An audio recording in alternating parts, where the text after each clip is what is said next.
Salam, hər vaxtınız xeyir olsun, əziz tamaşaçılar. Mənim hər hansı bir ənənəvi verilişimə baxmırsınız, sadəcə Polşanın paytaxtı Varşava şəhərindən 13 illik televiziya fəaliyyətimdən sonra günlərin bir günü televiziyadan uzaqlaşaraq Avropa ölkələrindən birinə gəldim və bunun əsas səbəbi kimi mənim üçün çox doğma olan 2000-ci ildən çalışdığım müxtəlif proqramlarda 2001-ci ildə Çardaq, 2004-cü, 2007-ci ilə qədər mən də varam layihələrinin müəllif aparıcısı kimi çalışdığım dövrdə.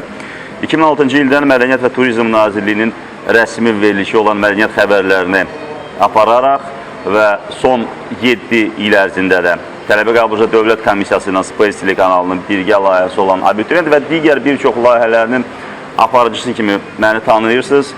Və təbii ki, Space mənim üçün adi bir iş yeri deyil və çox doğma bir yerdən uzaqlaşmağıma bir səbəbi var. Burada şirkət daxilində rəhbərliyin bilavasitə Kəmalə Xəlilovanın əlinə keçməsidir.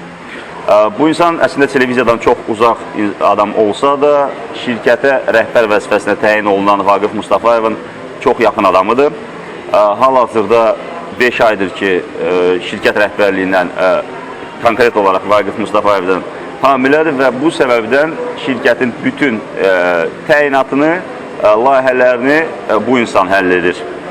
2 ay bundan öncəyə qədər Space telekanalına məxsus Baksavet metro stansiyasının yanındakı binada onlar şirkətin binasını mənzili olaraq təmir edib orada yaşayırdılar. Mart ayında görüşməyə başlayanda Vaqif Mustafayevin otağında hamam tikilir, münasibətlərin ən qızğın məqamında və bugünkü gün bu cütlük evlad gözləyərək Kəmalə Xəlilova şirkət daxili bütün qərarları evdən verir. Vaqif Mustafayev isə sadəcə bunların icraçısına çevrilibdir.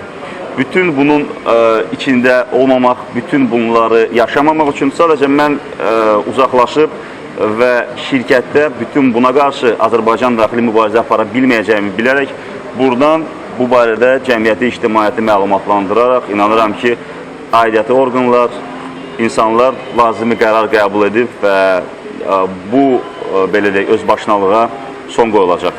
Qısa bir misallardan onu gətirim ki, vaxtikən ATV kanalının icraçı direktoru olan Həsən müəllimin katibəsi Space telekanalına Kəmalə xanımın rəfiqəsi olduğundan rejissor vəzifəsinə gəlib və hətta onu rəhbər təyin etmək təklifi gəldi və bunun üstündə ilk bizim mübahisəmiz və münaqişəmiz yarandı. Amma bu vaxt ərzində 8 ilə yaxın Vaqif Mustafayevlə kifayət qədər yaxın münasibətimiz olubdur. Mən onun 2 filmlərində baş rolda çəkilmişəm, təmənnasız, dost olaraq. Amma son zamanlar artıq o özü, nəinki özü, eyni zamanda şirkəti və ümumiyyətlə onun həyatında olan bütün qərarları Kəmalə Xəlilova verir və məncə idarə olunmaz bir insanın bu cür yüksək vəzifədə olmağı bir o qədər də məqsəd yönlü deyil. Hal-hazırda şirkətdə təxminən 20-dən çox Kəmalə xanımı təyin etdiyi əməkdaşlar var. Hansılar ki, 1000 manat və ondan daha yüksək dəyərində onların əməkləri dəyərləndirir, amma nəzərə alaq ki, onların bu sahədə bilgiləri o qədər də qənaətbəxş deyil. Təbii ki, bu ümumilikdə mənim şirkətdən uzaqlaşma səbəbimi ictimaiyyətə, cəmiyyətə, məni tanıyanlara bildirmək üçün mən bu video çarxı təqdim etdim. Space-dən bugünə qədər bir çox insanlar məhz bu səbəbdən uzaqlaşıb.